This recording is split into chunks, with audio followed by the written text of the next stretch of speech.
So one thing that 4th gen will always be remembered for, and I guess generally Nintendo in the mid-2000s will always be remembered for, is the Nintendo Wi-Fi connection, which of course is the means by which we're able to play against each other. But it had issues, it had problems, mainly, you know, we had games like Smash Brothers on Wii, which just was a shit show and nothing worked, and for the most part, Pokemon was okay. I thought Pokemon was one of those games where it adhered most of the time, when Nintendo Wi-Fi connection was willing, and we could get games in. But there were many moments, oftentimes, when it would just disconnect. And, you know, sometimes that would be a tragedy, sometimes it would be a blessing, because the match was going horribly, but most of the time it would be a tragedy. And this game is going to illustrate that for you. This is against FizzyStardust, good friend, good buddy, from back in the day. Still around, still kicking around, chat to him here and there, and he's a nice fellow. You should all check him out. But we're going to lead off with a pincer. I can't remember what kind of game this was. It's just one of these games where I'm just bringing a bunch of random shit. Believe this is a choice scarf pincer. So unless he is scarfed himself, which I think Beedrill's a little quick, so it may actually be able to outspeed me, I should be able to go for a Stone Edge here and crack the whip. But I don't know what else he's brought. He's brought some random things. So he's definitely taken his time to think, because he's worried if I'm going to be faster than him, clearly. And pincer usually wouldn't be. So going to go for the Stone Edge, and Omastar comes in. I'm like, god damn it. Nice resistance there. Although, actually, no, it's not. It's not, because rock doesn't resist rock. That's one of those things I always have to remember, keep myself in check about. And it's one of those things that when I was younger, I always thought, hey, rock resists rock, so I've got to make sure that I don't do that move against this Onyx. And then, you know, you come to 4th gen, I'm like, oh, I'm actually learning about the meta game. Well, maybe it's fine. I mean, logically, rocks on rocks. If you threw a rock at another rock, I guess it doesn't really do much damage. I would think it's not very effective. It's just one of those curiosities. Sometimes these type matching ups, they don't really work out. But in any case, I'm scarfed, so I have to switch, right?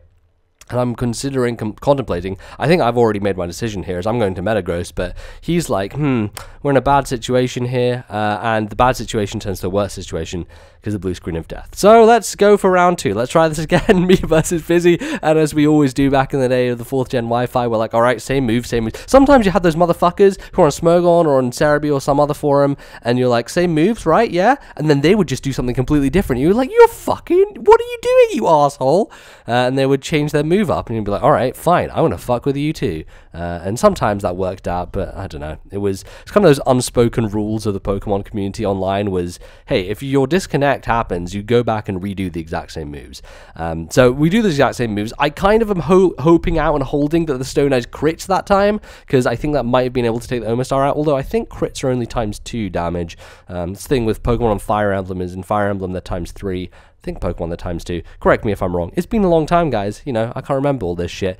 So anyway, I'm going to switch into a Metagross, because I think whatever Omastar does to me, probably going to start up Stealth Rock or something. I can easily counteract it with an Earthquake. I can explode at some point if I need to. So bring in Blue Thang, and I'll easily be able to tank the Surf and hit him back. And no, it's not. It's going down for fuck's sake. I'm the one who's supposed to get the crit. Stone Edge is a high crit move. I used it twice. Didn't work in 2 separate games, and he surfs and gets it. I'm suspecting he's holding some sort of item which increases the hit ratio. No, of course not. Fizzy wouldn't do that. It's a terrible thing. Although, I don't know, it's kind of a random game, so maybe he is holding like a claw or some kind. I can't remember what the specific item is that increases your hit rate, or crit rate, should I say. But could be that. But I bring in Pinsir, again, threatening with the Earthquake, and I am scarfed, of course, going to outspeed the Omastar. Omastar, surprisingly quick, I'll have you know, for a thing that just looks like a... Look at his fucking... The one thing that I've noticed about Omastar is he looks like a starfish, and his shell kind of looks like a big hat, like he's the Pope or something, and then he has these like arms coming out. He almost looks like that boss that they showed in Arms in the demo. I don't know, this particular sprite looks really weird. He kind of looks like a weird starfish just hanging out there. But he's definitely afraid of me. Goes into the Arbok, hopes that he can live a hit by intimidating, but... Look, okay, so here's the thing. Arbok, I appreciate you have Intimidate. I appreciate that you want to lower the attack so you can live hits, but your defense is not very good. I know you're a golden snake, lovely. Oh wait, it's a crit. Actually, here's the thing. Would that have killed anyway? I think it might have done. This is the thing. Crits flying around everywhere, really ruining things sometimes, because sometimes you're like, I really want to know, is that Intimidate going to have an effect on this Arbok? And it might have done, especially because it's not Stab on the Pinsir, but it's never, you never get the answer, because those situations don't come around that often. When have you been in a situation when the Scarf Pinsir is using an Earthquake on an Arbok? Okay, probably if you're playing UU, probably quite a lot, maybe sometimes here and there, but you know, it's one of those unanswered questions unless you're going to go to a calculator, which I don't know. Maybe someone can do that calc for me. Who cares? It's 2017 and we're doing a calc from fucking 2014. These are the times we live in. In any case, the Sceptile came in to threaten my pincer, which was locked into Earthquake, so I couldn't do anything against him, which is a perfect opportunity for him to sub on me. I stupidly go into my Meganium, and then I look at it, I'm like, this is my fucking Swords Dance Meganium, it has Seed Bomb and Earthquake. The fuck am I doing? I can't touch this Sceptile, and now he's behind a sub. So what am I going to do? Am I just going to sit here and try and, you know, Swords Dance up and do some craziness? Actually, this might be the one that has Endeavor as well. Is it Endeavor? I think it's the other move. Reversal? I don't have a Reversal Meganium, do I? Is that a thing? It's something to do with 1 HP. That's what I'll tell you. Something to do with 1 HP. It's either Endeavor or Reversal. I can't remember which of the two it is. But that's not going to work on a sub anyway. So I'd have to break his sub, which would require me using Seed Bomb.